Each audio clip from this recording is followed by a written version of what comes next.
Attention, cette fiction se passe dans le sombre univers de Warhammer 40 000, et dans la société plus sombre encore des Eldar Noirs, ou Drukhari, de cruels pillards se nourrissant de la souffrance des plus faibles. Il y abordait de nombreux sujets sensibles tels que la violence physique et psychologique, la torture et autres actes sadiques. Cette œuvre s'adresse donc à un public averti et adulte.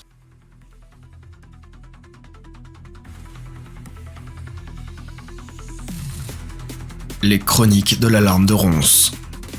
Épisode 15. Livraison. Lors du précédent épisode, Sharktan a eu une entrevue musclée avec Sova Sistrax, une succube dirigeant le culte de la douleur éternelle. Bien qu'il ait réussi à obtenir un accord commercial avantageux, son identité secrète a été révélée, et il doit maintenant se rendre à nouveau à Comorragh, là où toute la cabale de la langue venimeuse le recherche, afin d'amener sa cargaison de captives.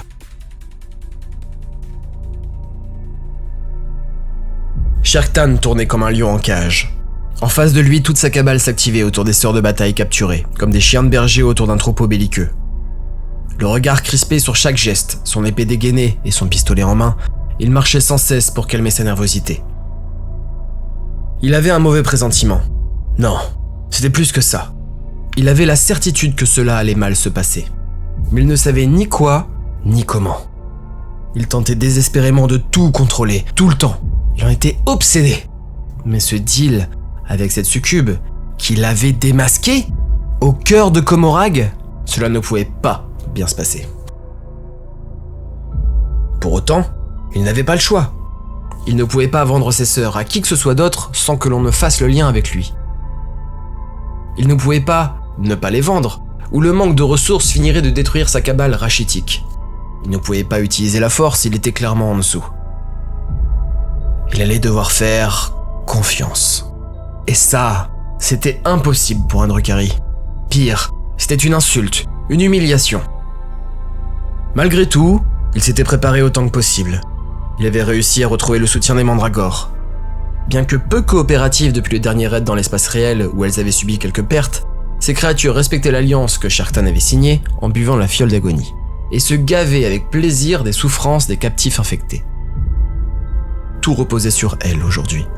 Elle devait les protéger et les aider à ramener le matériel à la maison, car la cabale de Sharktan était dans un état si lamentable qu'il n'avait même pas un véhicule en état de fonctionnement pour pouvoir charger les ressources demandées. Mesranea avait été d'une inutilité rare, incapable de réparer les tonnes d'avantages. Sans l'aide des Mandragores, Sharktan aurait été obligé de traîner les ressources sur des petits chariots à travers la toile. Lui-même, quelle humiliation. Et pour ne rien arranger, ces humaines n'étaient pas coopératives du tout. Elles tentaient de se battre et de s'échapper. La consigne de ne pas les abîmer rendait le contrôle des foules plus complexe encore. Rasoul, un des derniers Kabbalites, tentait de les diriger avec un long fouet de cuir qu'il avait fabriqué lui-même. Cela marchait, mais lardait de longues balafres la peau claire des humaines récalcitrantes. L'une d'elles leva ses mains, pourtant attachées ensemble par des menottes, et attrapa le fouet en plein claquement. Malgré le sang qui jaillit lorsque la peau fut touchée, elle parvint à serrer sa prise et tira sèchement dessus. Rasoul trébucha vers elle. Elle en profita pour envoyer un puissant coup de tête dans le visage de celui-ci qui craqua sèchement. Immédiatement, les autres Kabbalites se ruèrent sur elle et la firent lâcher le fouet et retourner dans le rang. Mais les humaines se mirent à glousser doucement en regardant Rasoul la main sur le visage ruisselant de sang. Sharktan tira sur le plafond au-dessus d'elle. Aucune ne sursauta ou n'eut peur un seul instant. Elles se tournèrent vers lui calmement comme s'il avait poliment demandé la parole. Une fine poussière tomba sur le groupe de sœurs. Il abaissa lentement son arme. La vingtaine d'yeux humains étaient braqués sur lui, chargés d'une haine sans fin.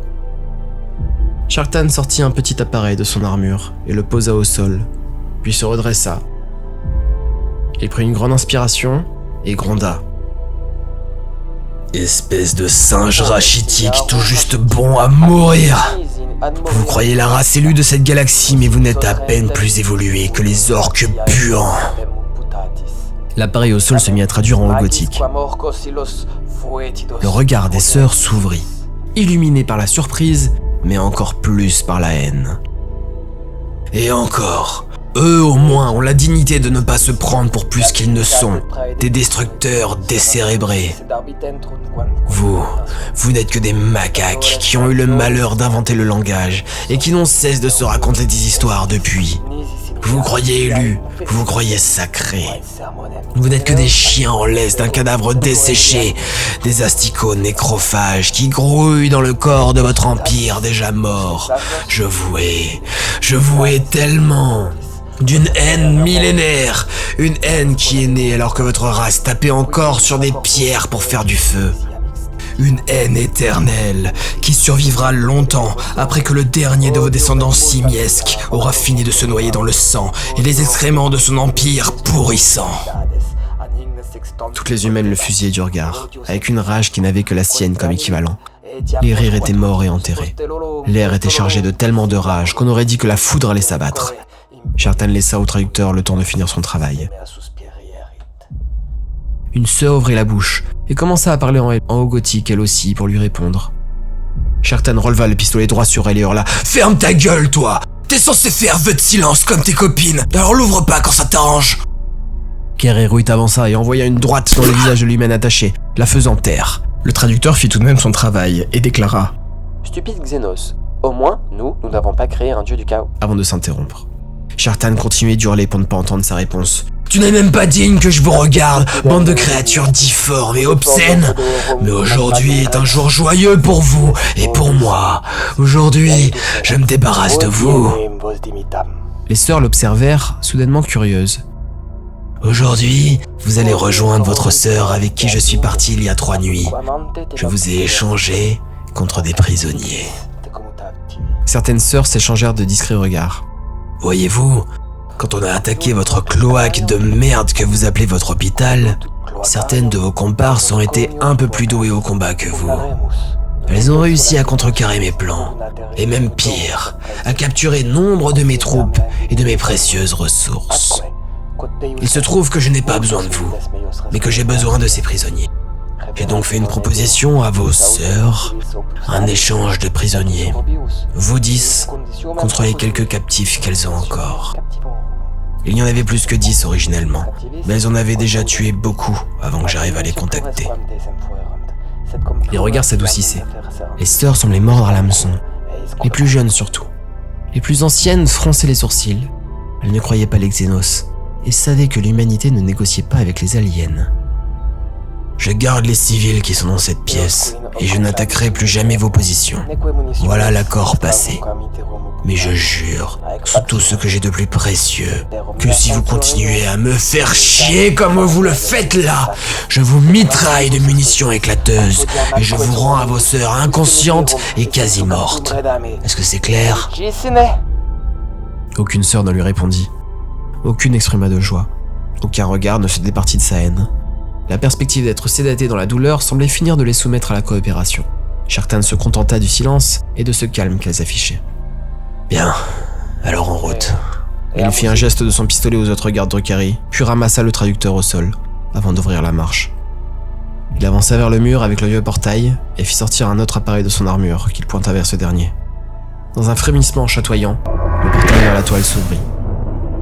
Shartan soupira et mordit sa langue. Il ne voulait pas y aller. Il le sentait mal, mais il ne pouvait le montrer, ni changer d'avis. Alors d'un pas décidé, il avança et passa le portail, bientôt suivi par le reste de la délégation.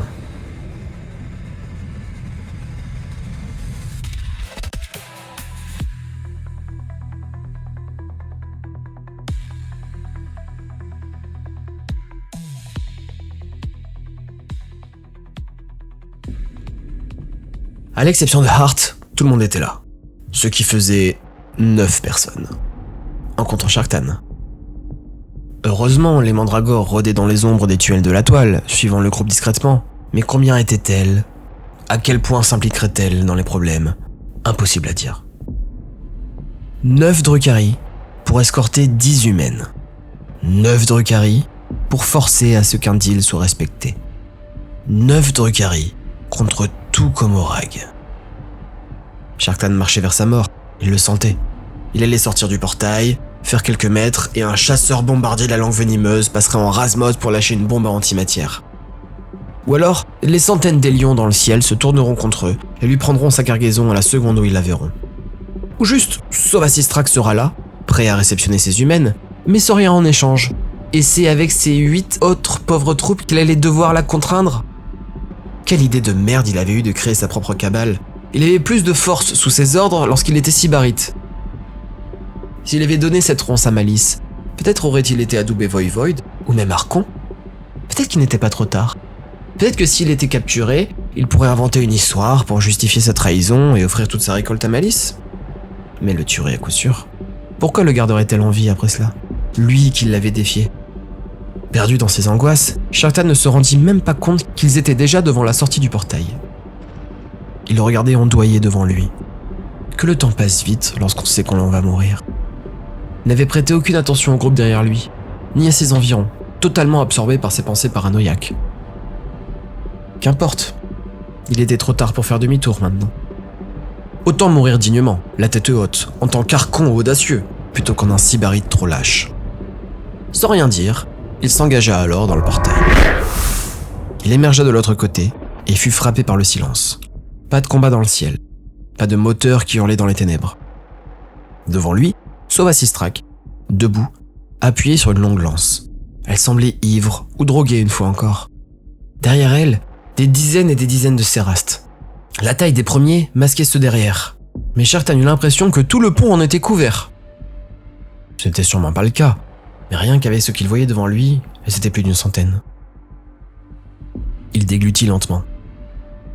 Et voilà, pensa-t-il, voilà comment je meurs. Heureusement, son casque ne montrait rien de ses émotions. D'un point de vue extérieur, sa cabale ne semblait pas si misérable. Derrière l'archon casqué qui portait ses armes en main et une longue riche cape, tous les guerriers cabalites étaient casqués eux aussi et armés, et gardaient les sœurs lourdement enchaînées.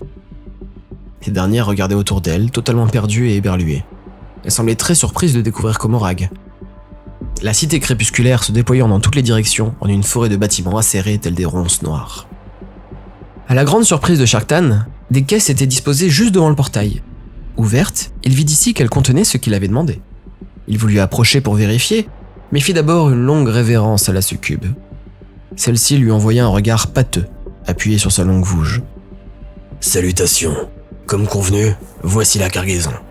Je suis heureux de voir que vous avez, vous aussi, respecté votre part de l'accord. » Sova Sistrak le regarda d'un œil vitreux, puis fit un geste flou vers les caisses et dit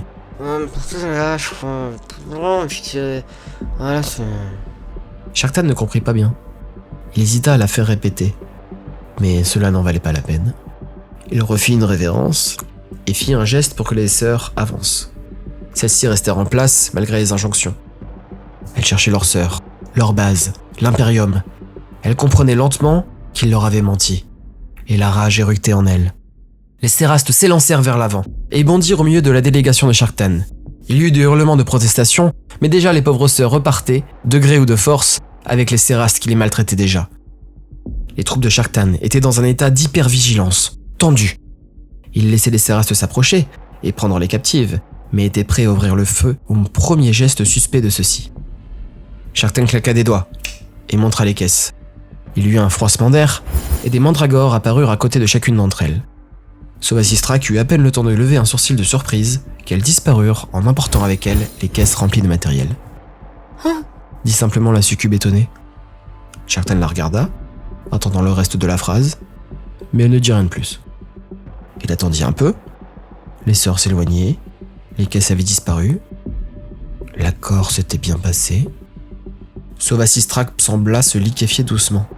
Elle se penchait de plus en plus sur sa lance, se voûtant, comme si elle s'endormait. Sharktan hésita puis dit « Eh bien, ravi de faire affaire avec votre culte. Nous n'allons pas vous retenir plus longtemps. » La succube eut comme un spasme et se releva un peu. Elle répondit « Sharktan ne comprit pas. Il attendit une seconde, puis hocha la tête, acquiesçant d'un air amusé. Puis il fit un signe au reste du groupe et commença à reculer vers le portail. Tout aussi surpris, ses troupes l'imitèrent, sans broncher, et commencèrent à passer la surface ondoyante. Sans autre piège, elles disparurent dans le tunnel arcanique tout en guettant les environs, cherchant le guet-apens.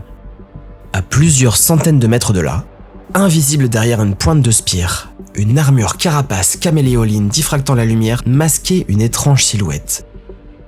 Un Drukhari aux membres élancés et avec 2 grandes ailes de cuir repliées dans le dos était penché sur une arme gigantesque. Regardant dans la lunette grossissante de son fusil, il observait la scène. Dans le réticule, il voyait Sharktan disparaître dans le portail, bientôt suivi par les derniers soldats qui fermaient la marche. Il bougea légèrement son fusil, et dans son champ de vision apparut Sovasistrak, affalé sur sa vouge, titubante. Une fois que le portail se referma et que la délégation de la cabale de la Larme de Ronce fut partie, la succube se redressa soudainement, l'air totalement sobre, et fit tournoyer sa longue arme avec une précision surprenante. Puis elle se tourna et regarda droit dans la direction du tireur embusqué, comme si elle pouvait le voir, de tout là-bas. Elle hocha la tête, puis elle retourna vers l'arène, avec un grand sourire, suivant ses troupes qui faisaient avancer les humaines en rigolant. Le fléau abaissa son fusil gigantesque. Ce Drukhari modifié médicalement pour pouvoir voler avait le visage allongé, aérodynamique. Il se mit à sourire lui aussi, découvrant des crocs acérés. Il avait quelques cheveux dressés sur la tête, en pointe, des cheveux de couleur vert. Il se redressa, désactiva son champ de camouflage, puis sauta dans le vide derrière lui. Quelques secondes plus tard, il déploya ses ailes en un claquement de cuir et se mit à planer dans les courants froids de Komorrag.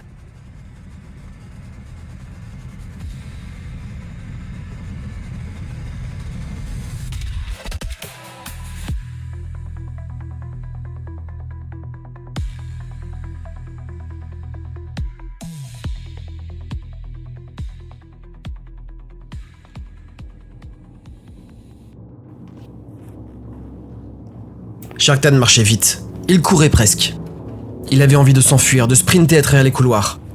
Sa troupe le suivait. Il se mit à trottiner. « Allez !» dit-il pour les encourager, sans trop savoir pourquoi il courait. Il regarda derrière lui. Il n'était pas suivi. Cela voulait dire que l'embuscade était encore devant eux. Il ralentit le pas et se concentra sur ses environs. Personne. Ou alors, c'était les ressources.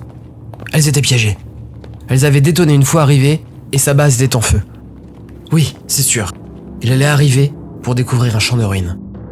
Ou alors, les mandragores. Elles étaient dans le coup et elles l'avaient trahi.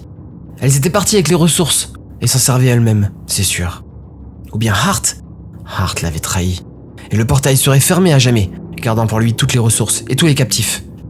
Il aurait dû remplir sa base d'explosifs lui-même pour que s'il ne revenait pas, tout pète. Hart, les captifs, la ronce, les mandragores, tout. Plus vite. Restez sur vos gardes, attendez-vous à tout, hurla-t-il sur le canal Vox à ses troupes, tout en continuant de courir. Toujours rien. Bientôt, il arriva devant la zone de la toile où il pouvait ouvrir le portail. Un traceur. On avait mis un traceur sur lui, c'était sûr. Ou sur ses troupes. Mais comment ? L'un d'eux était un traître. Peut-être même plusieurs. C'était sûr. Mais comment savoir lequel ? Ou peut-être même tous. Il se tourna et regarda ses fidèles, tous casqués. Mezranea et Izrakei. De quelle cabale venait-il déjà ? Il aurait été sûrement encore fidèle, c'est sûr. Et Sangzu, à qui il avait arraché la gorge ? Il devait rêver de se venger. Ou bien Kaer-Erwit, sa plus proche alliée, et donc la plus susceptible de le trahir. Ou ce Rotrax là ? Qu'est-ce qui lui prouvait que c'était un véritable survivant du raid ? Lui qui était capable de le battre, en combat singulier. Peut-être était-il sous couverture. Il devrait tous les tuer. C'est plus sûr. Quelques tirs de blaster, et on n'en parle plus. Tout seul avec les captifs, les ressources et la thune. Et Hart. Putain, Hart. Il ne faisait même pas partie de sa cabale. Ce fou se croyait en train de créer sa propre coterie. Il ne pouvait pas le laisser plus longtemps seul. Mais qui tuer, qui croire ? Sharktan était perdu. Il ne contrôlait plus rien, et il détestait cela. Il était embarqué dans une spirale de paranoïa qu'il ne contrôlait plus. Impossible de devancer les dangers. Tant pis, il les gérerait quand ils arriveraient. En attendant, vérifions que tout allait bien. Sans un mot, il se retourna et ouvrit un portail pour rejoindre sa base secrète. Et qu'est-ce était là ? Seul, dans la pièce. Pas de mandragore, pas de Dr. Hart, pas de flammes, d'explosions, de destruction. Tout avait l'air comme avant. Sharktan s'élança vers l'avant et vérifia l'intérieur des caisses, l'une après l'autre. Chaque objet qu'elles contenaient faisait partie de la liste qu'il avait demandé. Il recula, se demandant si elles étaient piégées. Il activa les senseurs de son casque. Pas de gaz, pas de radioactivité, pas d'explosifs détectés. Putain, mais où est l'arnaque ? Hurla-t-il en lui. Il se tourna vers Mezranea et les autres. Videz les caisses, fermez le portail, vérifiez chaque objet en détail, trouvez les traceurs ou les explosifs potentiels. Je refuse de croire que ce n'est pas un piège. Faites tester la nourriture aux esclaves avant de la consommer. Et répartissez les ressources en différents lieux. Je veux également permanence 3 personnes autour des caisses et 3 personnes devant le portail, même s'il est éteint. Vous vous relayez, mais vous me trouvez le piège, ok ? Puis rapidement, il alla vers la pièce de Hart, pistolet en main. Il entra comme une trombe. Se redressant lentement du corps ligoté au-dessus duquel il était penché, Hart tourna sa tête vers lui. Alors, tout s'est bien passé. Demanda-t-il simplement, comme s'il revenait d'une simple journée de shopping. Sharktan scanna lentement la salle du regard. Tout était comme il l'avait laissé, identique. En même temps, en tout et pour tout, il n'était même pas parti plus d'1 heure. Évidemment que rien n'avait changé. Le cœur de Sharktan se mit à ralentir. Sa paranoïa se diminua, très légèrement. Se pourrait-il que oui, que tout s'était bien passé ? Sharktan enleva son casque et regarda Hart, qu'il observait toujours avec cet air étrange, ses vrais yeux sans paupières exorbités, cachés derrière le masque de peau écorché qu'il portait sur le visage. Lentement, sans rien dire, Sharktan se mit à hocher la tête doucement, mais gardait les sourcils froncés par la peur.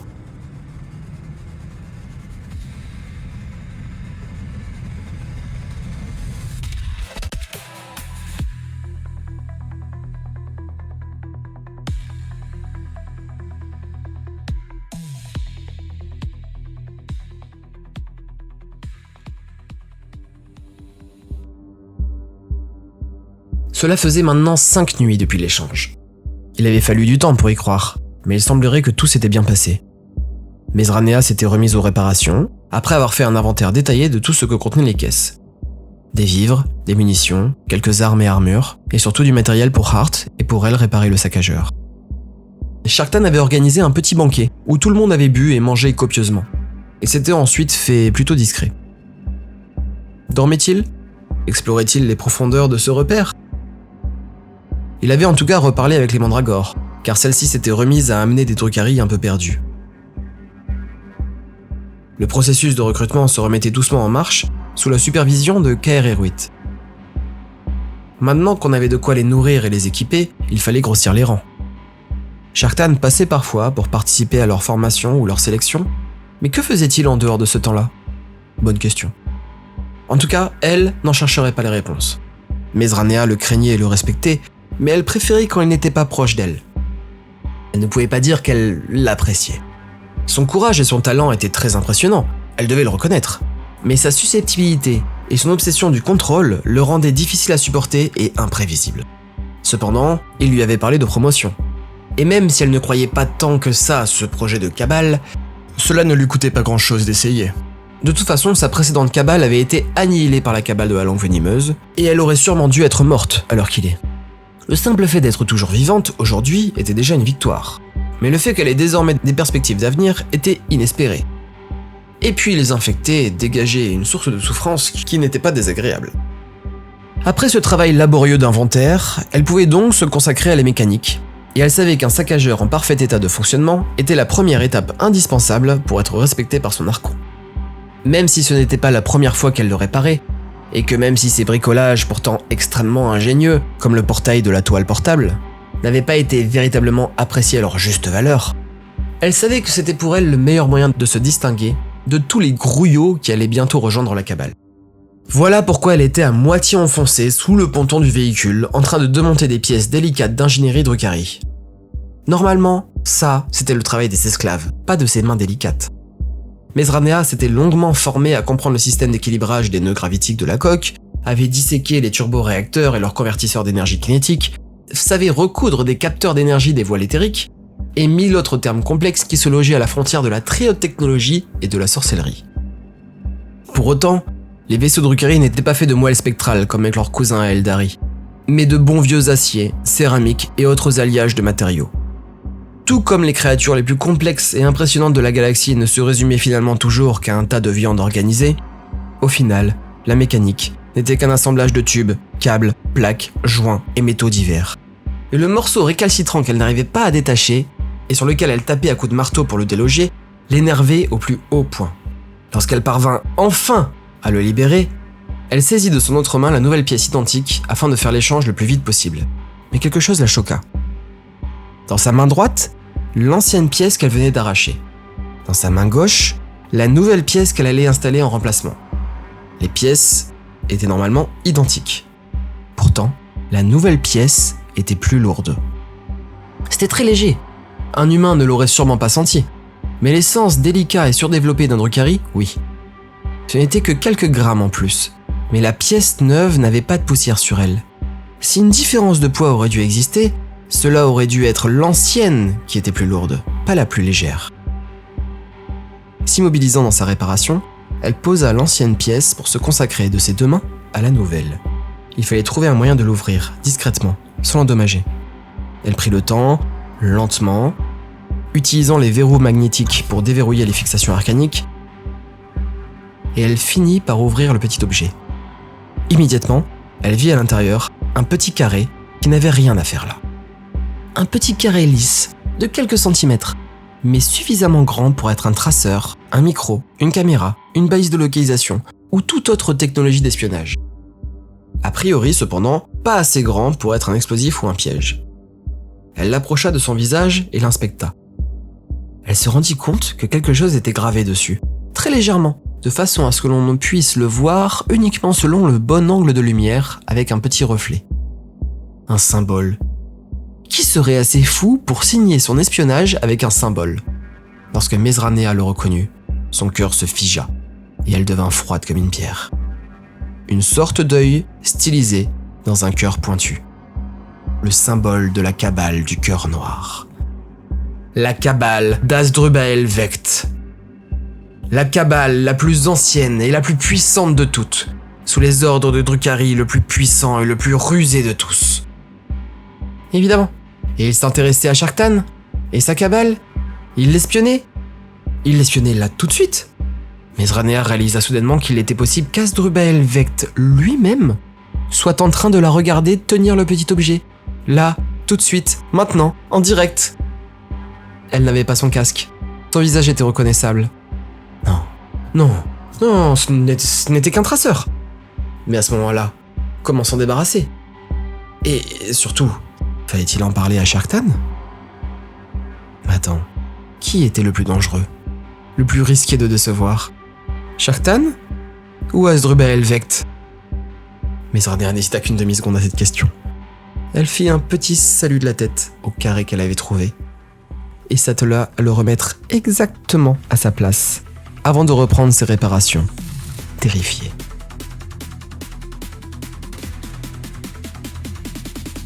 C'était l'épisode 15 des Chroniques de l'Alarme de Ronce. Celui-ci a mis un peu de temps à sortir, veuillez m'en excuser. Mais la canicule, les vacances et des petits problèmes personnels m'ont retardé. Les prochains épisodes sortiront avec plus de régularité, je vous l'assure. Alors abonnez-vous pour ne pas les rater. Et pour me soutenir, partagez, commentez et parlez-en autour de vous. À bientôt pour de futures aventures.